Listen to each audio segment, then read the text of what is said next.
ఈ యొక్క want to wants మీద కాంపిటేటివ్ ఎగ్జామినేషన్లో క్వశ్చన్స్ ఎలా అడగబోతుండు అనేది ఇంపార్టెంట్ అండి. ఎస్ ఎలా అడగబోతుండంటే చూడండి ఒకసారి. ఎస్ క్వశ్చన్లు ఎలా అడుగుతుండంటే ఐ వాంట్ టు లెర్న్ అని ఈ విధంగా సెంటెన్స్ ఫార్మేషన్ ఇచ్చి సెంటెన్స్ ఇచ్చిన తర్వాత వాడు ఏమంటుండంటే కామా క్వశ్చన్ మార్క్.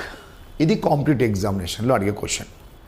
ఓకేనా. ఐ వాంట్ టు లర్న్ ఈ సెంటెన్స్కు క్వశ్చన్ ట్యాగ్ మనం కనుక్కోవాలండి. ఓకేనా. అదేవిధంగా yes one more example. Yes they want to come here.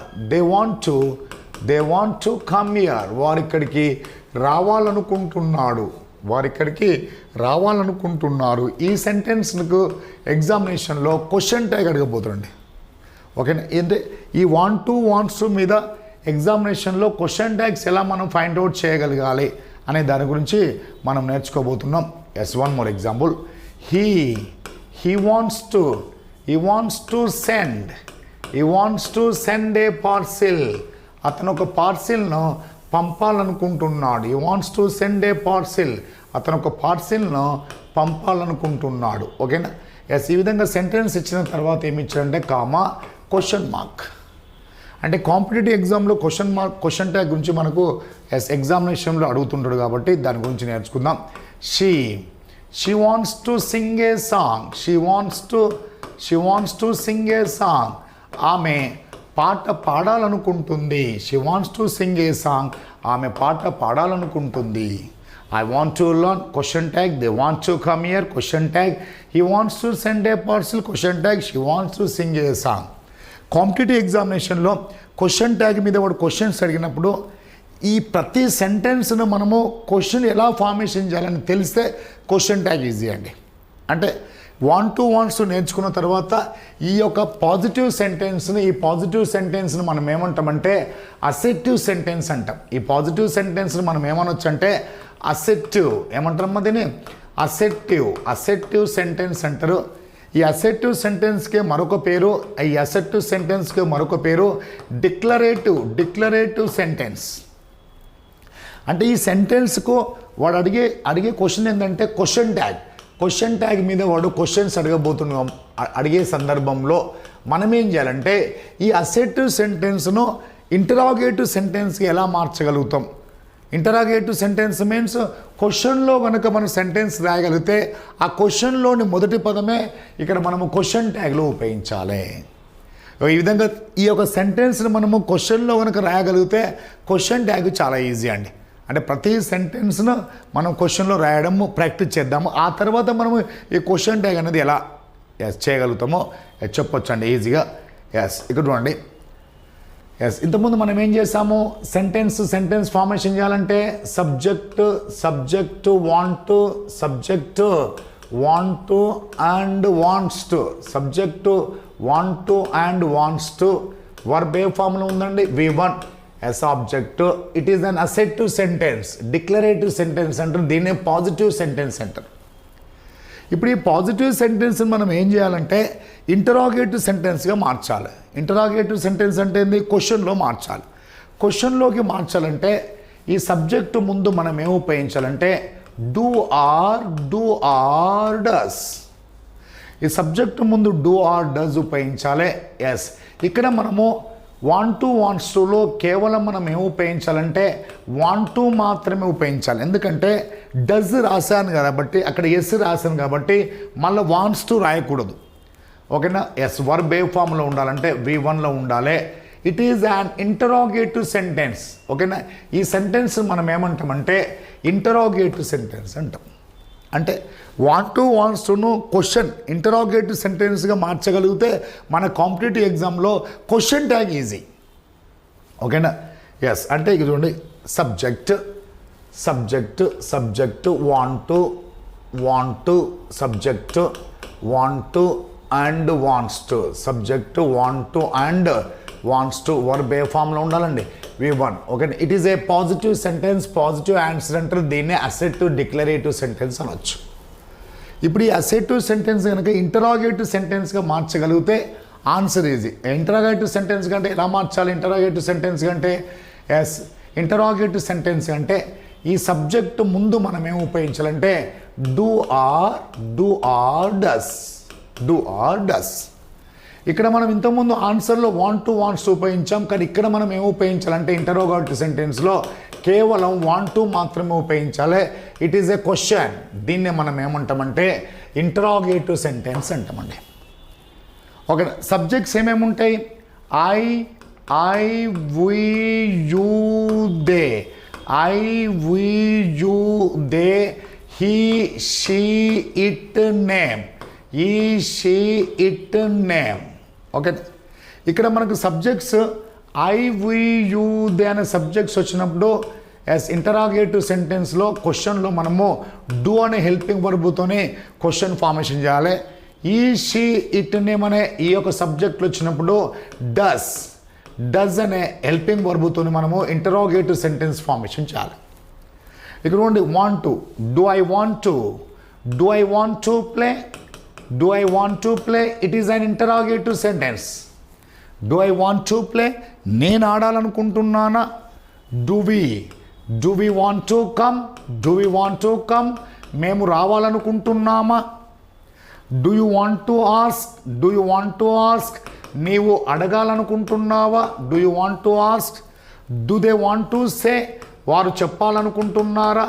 Do they want to say, వారు చెప్పాలనుకుంటున్నారా? డస్ హీ వాంట్స్ టు అనకూడదు, వాంట్ టు మాత్రమే చెప్పాలి. ఆన్సర్లో మాత్రమే wants to. Does he want to learn, అతడు నేర్చుకోవాలనుకుంటున్నాడా? డస్ షీ వాంట్స్ టు అనకూడదు, వాంట్ టు మాత్రమే అనాలి.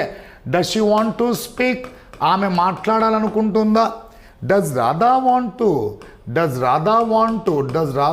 టు సిట్ హియర్, రాధా ఇక్కడ కూర్చోవాలనుకుంటుందా? ఇంటరాగేటివ్ సెంటెన్స్గా మనం ఫార్మేషన్ చేసినప్పుడు కాంపిటేటివ్ ఎగ్జామ్లో అడిగే క్వశ్చన్ ట్యాగ్ మనం ఆన్సర్ చేయొచ్చండి. ఓకేనా, ఇక్కడేమో సెంటెన్స్ ఫార్మేషన్ గురించి నేర్చుకుంటున్నాం, కమ్యూనికేషన్ స్కిల్స్ ఇంప్రూవ్మెంట్ చేస్తున్నాం. అదేవిధంగా ఎగ్జామ్లో వచ్చే మార్క్స్ కూడా మనము ఫోకస్ చేస్తున్నాం, మార్క్స్ మీద కూడా. Do I want to play, నేను ఆడాలనుకుంటున్నానా? Do we want to come, మేము రావాలనుకుంటున్నామా? Do you want to ask, నీవు అడగాలనుకుంటున్నావా? Do they want to say, వారు చెప్పాలనుకుంటున్నారా? Does he want to learn. Yes, he వచ్చినప్పుడు does question formation. Does she want to speak, ఆమె మాట్లాడాలనుకుంటుందా? Does Radha want to sit, Radha కూర్చోవాలనుకుంటుందా? ఈ విధంగా మనకు ఇంటరాగేటివ్ సెంటెన్స్ ఫార్మేషన్ కనుక తెలిసారనుకోండి, క్వశ్చన్ ట్యాగ్ చాలా ఈజీ అండి. ఓకేనా, క్వశ్చన్ ట్యాగ్ అనేది చాలా ఈజీ. ఎస్, ఇక్కడ చూడండి ఇంటరాగేటివ్ సెంటెన్స్ ఫార్మేషన్లో డూ ఇంటరాగేటివ్ సెంటెన్స్ ఫార్మేషన్ ఏం చేస్తాడు వాడు? డూ డస్ అనే హెల్పింగ్ వర్బ్స్ ఉపయోగించాడు. ఓకేనా, yes, I we you they as ask with do form, he she it name, we are using does form. ఇక్కడ చూడండి సెంటెన్స్ ఫార్మేషన్ చూడండి, ఐ వి యూ దే అనే సబ్జెక్ట్లు వచ్చినప్పుడు డూతోని, హీ షీ ఇట్ నేమ్ అనే సబ్జెక్ట్స్ వచ్చినప్పుడు డస్ను ఉపయోగించాలి. Do I want to speak, నేను మాట్లాడాలనుకుంటున్నానా? Do we want to speak, మేము మాట్లాడాలనుకుంటున్నామా? Do you want to speak, నీవు మాట్లాడాలనుకుంటున్నావా? Do they want to speak, వారు మాట్లాడాలనుకుంటున్నారా? Does he want to speak, అతను మాట్లాడాలనుకుంటున్నాడా? Does she want to speak, ఆమె మాట్లాడాలనుకుంటుందా? As does Ramu want to speak, Ramu మాట్లాడాలనుకుంటున్నాడా? ఈ విధంగా వాంట్స్ టును ఇంటరాగేటివ్ సెంటెన్స్ ఫార్మేషన్ చేయాలంటే హెల్పింగ్ వర్బ్స్ మనకేం ఉపయోగించాలి? డూ ఆర్ డస్ అనే హెల్పింగ్ వర్బ్స్ మనము ఉపయోగించాలండి. ఓకేనా, ఎస్. ఎగ్జాంపుల్ 2 చూద్దాం. ఎగ్జాంపుల్ 2,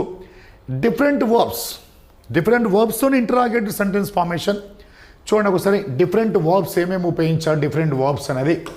ఎస్, ఇక్కడ ఉన్న different verbs. Do I want to drive, నేను అనుకుంటున్నా మనసులో, నేను నడపాలనుకుంటున్నానా? Do we want to depend, మేము ఆధారపడాలనుకుంటున్నామా? Do you want to accept, నువ్వు అంగీకరించాలనుకుంటున్నావా? Do they want to escape, అతడు తప్పించుకోవాలనుకుంటున్నారా? Yes. Does he want to follow, అతను అనుసరించాలనుకుంటున్నాడా? నన్ను అనుసరించాలనుకుంటున్నాడా? Does she want to explain, ఆమె వివరించాలనుకుంటుందా? Does Somu want to give up, Somu విడిచిపెట్టాలనుకుంటున్నాడా?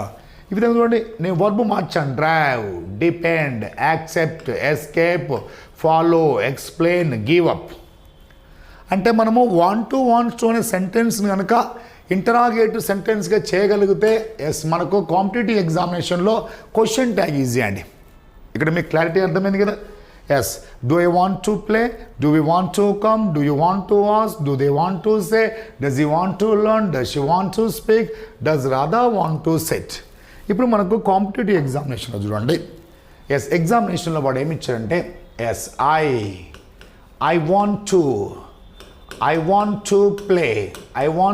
Play అనే ఈ సెంటెన్స్ ఇచ్చిన తర్వాత వాడు ఎగ్జామినేషన్ ఏమడిగాడంటే కామా క్వశ్చన్ మార్క్ ఏమడిగాడు, క్వశ్చన్ ట్యాగ్ గురించి అడిగాడు. మీకు ఇంతకుముందు మనం ఏం నేర్చుకున్నాం ఇంటరాగేటివ్ సెంటెన్స్లో ఏం నేర్చుకున్నాం? ఇంతకుముందు మనం ఇంటరాగేటివ్ సెంటెన్స్లో ఏం నేర్చుకున్నాం? అంటే డూ డస్ అనే హెల్పింగ్ వర్బ్స్ ఉపయోగించాలి. ఎప్పుడు డూ వాడాలి? ఐ వి యూ దే అనే సబ్జెక్ట్ వచ్చినప్పుడు డూ రావాలి. ఈ షీ ఇట్ నేమ్ అనే సబ్జెక్ట్ వచ్చినప్పుడు డస్ అనే హెల్పింగ్ వర్బ్ ఉపయోగించాలి. అది గుర్తుపెట్టుకోవాలి మనం, ఓకేనా? ఎస్, ఇక్కడ చూడండి వాడు క్వశ్చన్ ఏమి ఇచ్చాడు చూడండి, ఎగ్జామినేషన్లో క్వశ్చన్ ఏమి ఇచ్చాడు చూడండి. ఎస్, ఇక్కడ సెంటెన్స్ ఫార్మేషన్ చూడండి. ఎస్, ఇక్కడ మనకు ఐ వాంట్ టు లర్న్ ఇచ్చాడు. ఇక్కడ సబ్జెక్ట్ చూడండి, ఫస్ట్ సబ్జెక్ట్ ఏముంది? ఇక్కడ ఐ ఉంటే ఐ రాసేయాలి. ఇక్కడ సబ్జెక్ట్ ఏముంది? దే ఉంటే దే అని రాయాలి. ఇక్కడ సబ్జెక్ట్ ఏముంది? హీ ఉంటే హీ అని రాయాలి. ఇక్కడ సబ్జెక్ట్ ఏముంది? షీ ఉంటే షీ అని రాయాలి. Clear everybody? వాడు ఏమి ఇచ్చాడంటే క్లూ వాంట్స్ టు అనే హెల్పింగ్ వర్బ్ ఇచ్చాడు సెంటెన్స్లో.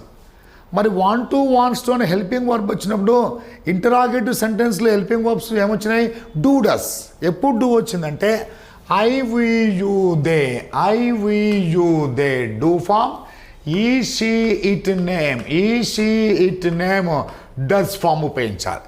సెంటెన్స్ పాజిటివ్లో ఉంటే నెగిటివ్లో షార్టెస్ట్ ఫామ్ ఉపయోగించాలి. డు నాట్ అని రాయొద్దు, డోంట్ అని రాయాలి. డస్ నాట్ అని రాయొద్దు, డజెంట్ అని రాయాలి. ఈ విధంగా మనకి ఎగ్జామినేషన్లో వచ్చే క్వశ్చన్స్కి ఆన్సర్ ఇదే క్వశ్చన్ ట్యాగ్, ఓకేనా? యాజ్ వాంట్స్ టు అని హెల్పింగ్ వర్బ్ అనే సెంటెన్స్లో ఉన్నప్పుడు క్వశ్చన్స్ దేంతో ఫార్మేషన్ చేయాలంటే ఇంటరాగేటివ్ సెంటెన్స్లో డూ డస్ అనే హెల్పింగ్ వర్బ్స్తోని యాజ్ క్వశ్చన్ ఫార్మేషన్ చేస్తాము. ఎస్, ఇక్కడ చూడండి మనకు